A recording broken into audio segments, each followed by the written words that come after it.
Shalom. Sebelum kita masuk dalam firman Tuhan, kita berdoa terlebih dahulu ya. Oke, Tuhan Yesus yang baik, terima kasih untuk waktu yang indah ini. Kami percaya Engkau ada di tempat ini dan kami siap untuk memberkati kaum wanita yang mendengarkan pada hari ini. Terpujilah Engkau Tuhan Yesus. Haleluya. Amin. Shalom semuanya. Kita bertemu kembali di live channel. Saya percaya bukan secara kebetulan, tapi ada rencana Tuhan yang indah ya. Oke, kita akan masuk dalam Matius 25 ayat 31 sampai 46, tapi saya akan baca hanya ayat 34 dan 36 saja ya. Dan raja itu akan berkata pada mereka yang di sebelah kanannya, "Mari hai kamu yang diberkati oleh Bapakku, terimalah kerajaan yang telah disediakan bagimu sejak dunia dijadikan. Sebab ketika aku lapar, kamu memberi aku makan.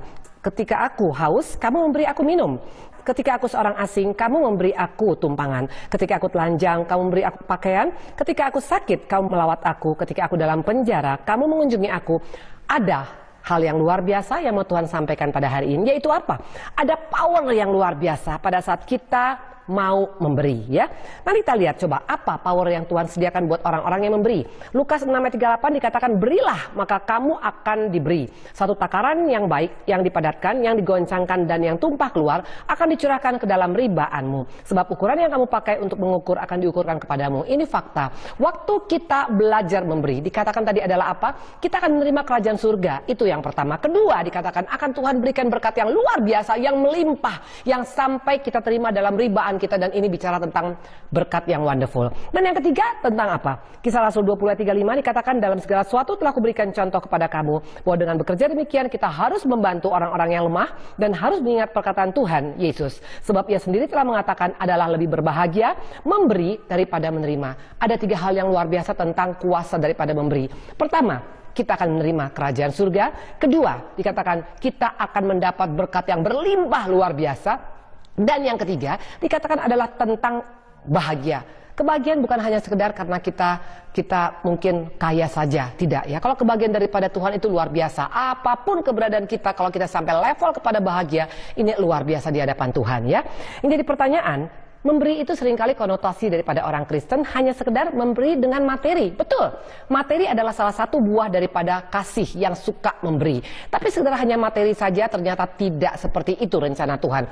Memberi berbicara tentang kepedulian, tentang kasih, tentang kita punya rasa empati. Dan nanti kita akan lihat ada 6 hal tentang memberi yang banyak mungkin wanita-wanita Kristen tidak menyadari, sehingga membuat dia tidak bisa mengalami 3 bahagia tadi. Yang pertama, menjadi berkat. Kedua, berlimpah. Ketiga, merasakan kebahagiaan. Dan keempat, masuk dalam kerajaan surga. Ya, yang pertama memberi apa? Mungkin kita bertanya, memberi apa Ibu Indri? Yang pertama adalah memberi perhatian. Ya, wow, ternyata bukan hanya uang saja yang harus kita berikan, tapi juga termasuk perhatian, atensi. Mana buktinya? Kita buka di Yohanes 4 ayat 4 dikatakan tentang perempuan Samaria. Kita semua tahu cerita bagaimana seorang perempuan Samaria yang tadinya kotor, menikah pernah 5 kali dan gagal, dan terakhir dia menikah bukan secara resmi tapi kumpul kebo. Tapi dikatakan akhirnya satu kampung Samaria dia bawa kepada Tuhan. Yang jadi pertanyaan, apa rahasianya? Kenapa perempuan ini begitu antusias membawa jiwa kepada Tuhan? Very simple, sangat sederhana. Waktu Tuhan punya waktu memberikan perhatian kepada dia. Waktu Tuhan bertemu jam 12 siang. Pada saat Tuhan Yesus sangat letih, sangat lapar dikatakan. Tapi Tuhan gak memikirkan dirinya sendiri. Waktu wanita ini datang dan waktu dia curhat dan Tuhan memberikan waktu. Dan ini yang membuat wanita itu akhirnya terjadi pelepasan yang luar biasa. Dan akhirnya dipakai secara luar biasa. Penginjil pertama di Alkitab adalah perempuan Samaria. Dia bukan orang Kristen, dia bukan orang yang suka beribadah. Tapi yang luar biasa waktu seorang Yesus memberikan waktu, itu powernya luar biasa. Hari ini mari sebagai wanita-wanita, sudahkah kita memberikan waktu bagi keluarga kita? Jangan karena kita merasa, Bu Indri kan yang penting kan anak-anak dikasih mobil, dikasih rumah, dikasih uang sekolah yang baik, dikasih sekolah terbaik. Itu baik tapi tidak cukup. Kenapa sampai bisa anak-anak kita lari kepada pergaulan yang tidak baik? Kenapa sampai suami kita bisa tidak betah di rumah? Kenapa sampai keluarga kita sampai tidak merasa punya keluarga yang indah? Bukan karena rumahnya tidak besar, bukan karena peralatan yang lengkap, bukan karena uang yang kurang, tapi karena apa? Karena ada istri yang terlalu tidak punya waktu untuk keluarganya. Mari pada hari ini ibu-ibu, sekedar engkau memiliki segala-galanya tidak menjadi jaminan, tapi waktu engkau memberikan waktu kepada suamimu, berikan waktu pada anak-anakmu, di sana perkara besar luar biasa terjadi. Kita ingat bagaimana kehidupan daripada seorang yang bernama Daud. Kita tahu cerita tentang Daud, di mana dikatakan waktu itu Daud ada di suatu rumah, ya. Di 2 Samuel 11 ayat kedua dikatakan, sekali peristiwa pada waktu petang ketika Daud bangun dari tempat pembaringannya, lalu berjalan-jalan di atas soto istana, tampaklah kepadanya dari atas soto seorang perempuan sedang mandi, ya. Dan waktu suaminya sendiri, akhirnya apa yang terjadi? Akhirnya Daud memanggil Batseba dan terjadi perselingkuhan. Kenapa bisa Daud sampai berselingkuh dengan Batseba? Karena dia seorang diri. Kenapa seorang diri? Memang ada istri di rumah mungkin, tapi istri seringkali hanya sibuk dengan film Korea, atau mungkin sibuk dengan BBM dengan teman-teman, atau sibuk mungkin dimanapun. Waktu engkau tidak punya waktu sampai membuat suamimu seorang diri, bisa saja dia ada di rumah di atap yang sama, tapi engkau tidak punya komunikasi yang baik, tidak mendengarkan apa yang menjadi keluhan daripada suamimu, mungkin tentang usahanya, mungkin tentang pelayanannya, mungkin tentang kehidupannya, mungkin tentang kesehatannya, atau apapun masalahnya. Waktu engkau berikan waktu, memberikan juga waktu untuk mendengar dengan empati, ya, maafkan saya, karena seringkali kita hanya hearing. Kalau bahasa Inggris itu dikatakan hearing dan listening. Kalau hearing berbicara tentang hanya mendengar tapi tidak pakai perhatian. Tapi kalau listening, waktu engkau mendengar dengan empati, waktu engkau mendengar dengan serius dan memberikan masukan yang baik kepada suamimu, kepada anak-anakmu, itu powernya luar biasa. Pada hari ini mari kita koreksi. Jangan kau berkata bahwa engkau adalah wanita yang luar biasa kalau engkau masih belum memberikan waktu bagi keluargamu, bagi orang-orang yang kita kasihi. Ya, dalam gereja juga seperti itu. Kita berkata kita sebagai hamba-hamba Tuhan dalam pelayanan, tapi nggak punya waktu untuk mendengarkan jemaat kita. Kita hanya bangga dengan program-program kita. Maafkan saya, apa yang dikatakan waktu Marta begitu sibuk. Ya, perhatikan, apakah kesibukan itu adalah kesukaan daripada Tuhan? Kita buka Markus 10 ayat 41. Dikatakan adalah apa? Waktu Marta sangat sibuk dan dia berkata, Tuhan, engkau tidak peduli kalau Maria tidak menolong aku. Kata Tuhan apa? Marta, Marta, engkau menyusahkan diri dengan banyak perkara. Ternyata kesibukan itu tidak selalu menyenangkan hati Tuhan. Karena waktu engkau terlalu sibuk, tidak punya waktu dengan keluargamu, tidak punya waktu dengan jemaatmu, kita nol di mata Tuhan. Ini fakta.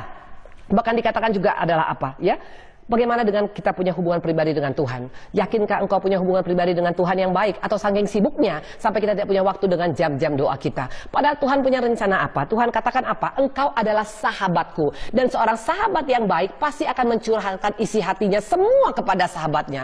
Sayang sekali, kita sebagai anak Tuhan, kita sebagai orang Kristen, sebagai wanita Kristen yang mengatakan dirinya sangat mengasihi Tuhan, tapi tidak tahu apa rencana sahabat kepada kita. Kenapa tidak tahu rencana? Very simple.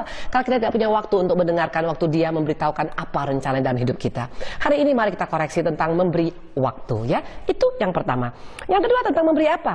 Memberikan ketenangan. Mana buktinya? Kita buka Markus 4 ayat 37 sampai dengan 39. Waktu ada badai besar, ya. Apa yang dikatakan oleh murid-muridnya? Guru, engkau tidak peduli kalau kita binasa. Ia pun bangun menghardik angin dan berkata, diam, tenanglah. Lalu angin itu reda dan danau itu menjadi teduh sekali. Karakter daripada seorang Kristen, karakter daripada wanita Kristen, harusnya kita memberikan keteduhan. Waktu suasana lagi galau di rumah, waktu mungkin suami marah-marah karena usaha yang gagal, waktu anak-anak mungkin sangat kecewa karena dia tidak bisa naik atau tidak bisa lulus atau tidak mendapat pekerjaan, suasana keteduhan harus dibawa oleh seorang wanita. Kita harus bisa membuat suasana semakin tenang, karena itulah karakter Yesus yang paling menonjol. Tuhan katakan di Matius 11 adalah apa? Mari datang padaku yang letih lesu, berbeban berat, ya. Dia sangat peduli, dia katakan aku berikan kepadamu kelegaan. Tapi seringkali yang kita bawa kepada keluarga kita bukan kelegaan, tapi suasana yang semakin memanas dan memanas, karena kita tidak mau belajar untuk mengerti dan memberikan ketenangan pada mereka. Hari ini mari kita koreksi kehidupan kita, karena sayang sekali sebagai anak Tuhan, sebagai wanita Kristen, kita tidak bawa keteduhan dalam rumah. Makanya sering dikatakan bukan gedung rumah yang besar yang menentukan, tapi suasana rumah itu yang sangat membuat suami bisa betah di rumah, bahkan anak-anak bisa betah di rumah. Bagaimana dengan kita? Perkataan yang meneduhkan itu perkataan yang sangat-sangat bisa menetralisir keadaan dari yang panas, dari yang tinggi, sampai akhirnya bisa ada ketenangan. Kalau danau saja bisa ditenangkan, kalau badai saja bisa ditenangkan, siapa kita sampai kita juga tidak mau menjadi pribadi yang bisa menenangkan keluarga kita? Itu yang kedua. Yang ketiga dikatakan adalah apa? Memberi pengampunan. Ini ciri khas daripada orang yang mau menjadi berkat, ya. Jangan pernah engkau dan jangan pernah Ibu Indri berkata bahwa kita adalah wanita Kristen yang luar biasa, tapi tidak siap untuk melepaskan pengampunan. Memberi pengampunan adalah ciri khas daripada Tuhan Yesus. Mana buktinya? Kita buka Yohanes 8 ayat 4. Dikatakan waktu itu ada perempuan yang kedapatan berzina dan semua orang melemparkan batu. Tuhan berkata apa kepada perempuan itu? Aku pun tidak menghukum engkau, pergilah dan jangan berbuat dosa lagi. Ini karakter daripada Tuhan Yesus, dan seorang yang mau menerima kerajaan Allah dalam hidupnya Tanpa pengampunan, tanpa memberikan pengampunan, tidak akan pernah kita menjadi pribadi yang luar biasa di mata Tuhan. Mari ibu-ibu, wanita-wanita khususnya, karena seringkali wanita mempergunakan perasaan lebih daripada imannya. Waktu engkau mempergunakan perasaanmu, engkau tanpa disadari sudah tenggelam secara rohani. Karena iblis bermain-main di dua hal. Pertama, di hati, kedua, di pikiran. Kenapa bermain di hati dan pikiran? Very simple. Karena itu nggak kelihatan oleh dunia. Gembalamu tidak bisa melihat engkau, tapi Tuhan bisa melihat sampai hati kita. Hari ini mari, memberikan pengampunan adalah bukti orang-orang yang akan menerima kerajaan Allah. Memberi pengampunan adalah bukti daripada orang-orang yang akan bahagia. Karena waktu engkau menyimpan sakit hati, tidak akan mungkin ada rasa bahagia di sini. Yang ada panas, marah, dan kecewa. Dan itu bukan rencana Tuhan. Itu yang ketiga ya. Jadi yang pertama tadi memberikan waktu, yang kedua memberikan ketenangan, yang ketiga memberikan pengampunan. Yang keempat, kita tahu cerita tentang bagaimana seorang pejinah kelas kakap, wanita pejinah yang sangat-sangat terkenal, bahkan dikatakan pendosa kelas berat, yang mencuci kaki Tuhan Yesus. Ini bukan mudah, saudara-saudaraku. Ini pasti bukan mudah. Bayangkan sekarang ada seorang pelacur masuk dalam gereja, dan bagaimana seorang gembala begitu dekat dengan pelacur, pasti yang ada gosip melanda di gereja. Bahkan bisa dikatakan bahwa gembala sudah punya selingkuhan, bahwa gembala sudah melakukan hal yang tidak baik, dan itu bisa dialami Tuhan Yesus, sangat bisa. Karena yang mengundang itu waktu itu adalah siapa? Simon adalah seorang Farisi yang pasti sangat-sangat mengerti bagaimana arti-arti seorang pejinah. Buat mereka seorang pejinah, seorang pendosa kelas kakap itu tidak ada lagi tempat untuk di surga. Dan Yesus ada di rumahnya, dan Yesus izinkan kakinya untuk dicuci dan dilap dengan rambut pejinah ini. Artinya apa? Ini berbicara tentang satu hal yang sangat luar biasa yang banyak orang Kristen tidak punya, yaitu apa? Memberi kepercayaan. Kalau kita memberikan kepercayaan kepada orang yang baik, kepada orang yang tidak pernah melakukan kesalahan, itu wajar. Tapi ini orang yang sangat kotor hidupnya, yang mungkin dia penipu kelas berat, yang mungkin dia penjahat kelas berat, yang mungkin dia narkoba kelas berat, yang mungkin suamimu yang sudah sering kali berselingkuh dan sering kali berselingkuh. Tapi yang luar biasa, Tuhan Yesus memberikan kesempatan. Sekedar mengampunin itu sangat luar biasa, tapi tidak cukup hanya sampai kita mengampunin. Berikan kesempatan untuk dia bisa berubah. Karena saya sangat percaya siapapun di dunia ini manusia yang normal, dia ingin membuat hidupnya lebih baik lagi. Mari kaum wanita di tempat ini, jangan pernah engkau katakan bahwa tidak mungkin suami saya berubah, Bu Indri, karena dia terlalu kasar, terlalu jahat, terlalu sombong, dan terlalu semuanya. Waktu kita merasa orang itu tidak bisa berubah, tanpa disadari kita melebihi daripada Tuhan. Yesus saja percaya wanita pejina ini bisa berubah, makanya dia berikan kesempatan. Dia kasih kesempatan untuk mencuci kakinya. Dan kalau kita baca, Maria Magdalena adalah salah satu wanita yang mantan pendosa kelas kakap, yang pertama kali bertemu dengan Tuhan waktu Tuhan bangkit dari kubur. Artinya apa? Jangan pernah berkata, tidak mungkin Bu Indri berubah. Suamiku tidak mungkin berubah. Anak-anakku terlalu jahat, tidak mungkin berubah Bu Indri. Mertuaku tidak akan mungkin mengasihi saya Bu Indri, karena dia terlalu jahat. Waktu engkau berkata tidak mungkin berubah, tanpa disadari kita sudah mengambil yang bukan bagian kita. Tuhan saja memberikan kesempatan. Ingat Petrus, 3 kali dia menyangkal Tuhan, tapi Tuhan berikan kesempatan. Dan sesudah diberikan kesempatan, sekali khotbah 3.000 orang bertobat. Asal dia lewat, itu dikatakan luar biasa. Orang sakit, orang buta, orang lumpuh, semua bisa sembuh. Makanya hari-hari ini mari, waktu wanita-wanita berkata bahwa tidak mungkin lagi orang itu berubah, tidak mungkin suamiku berubah, katakan, Tuhan ampuni, aku mau memberikan kesempatan bagi orang-orang yang pernah melukai saya. Itu yang keempat. Yang kelima dikatakan adalah apa? Yohanes 12 ayat ketiga, maka Maria mengambil setengah kati minyak narwastu yang mahal harganya, lalu meminyaki kaki Yesus dan menyekannya dengan rambutnya, dan bau minyak semerbak dari seluruh rumah itu. Ini berbicara tentang apa? Tentang memberi yang maksimalis. Jangan kita berkata kita mau memberi, tapi sekedar memberi. Karena Tuhan kita punya standar level yang sangat luar biasa. Kalau dia saja memberikan yang terbaik bagi kita, yaitu anaknya yang tunggal diberikan pada kita. Siapa kita sebagai debu dan tanah, hanya memberikan yang asal pada Tuhan. Berikan yang terbaik. Yang dikatakan tadi narwastu itu mahal harganya. Itu bukan minyak oplosan, bukan minyak biasa-biasa, tapi minyak yang mahal. Itu harganya 300 dinar. Artinya 1 tahun orang bekerja untuk mendapatkan 1 minyak itu diberikan kepada Tuhan Yesus. Artinya apa? Yang terbaik. Mari hari ini sebagai seorang istri, berikan yang terbaik bagi keluargamu. Layani suamimu dengan memberikan yang terbaik. Layani anak kita dengan memberikan yang terbaik. Sekedar karena kewajiban, karena rutinitas, karena hanya terpaksa, itu tidak akan membuat pemulihan dalam keluarga kita. Mari pada hari ini kita koreksi ya. Dikatakan minyak tadi itu merebak ke seluruh rumah itu, termasuk dalam kamar mandi sekalipun. Artinya apa? Jangan memberikan yang terbaik hanya kepada orang-orang tertentu. Siapapun dia, kalau memang kita punya kesempatan memberikan yang terbaik, berikan yang terbaik. Itu yang kelima. Dan yang keenam dikatakan adalah apa? Matius 10 ayat 1, Yesus memanggil ke-12 murid-murid dan memberi kuasa kepada mereka untuk mengusir roh jahat dan untuk melenyapkan segala penyakit dari segala kelemahan. Ini fakta. Kita diberi kuasa oleh Tuhan.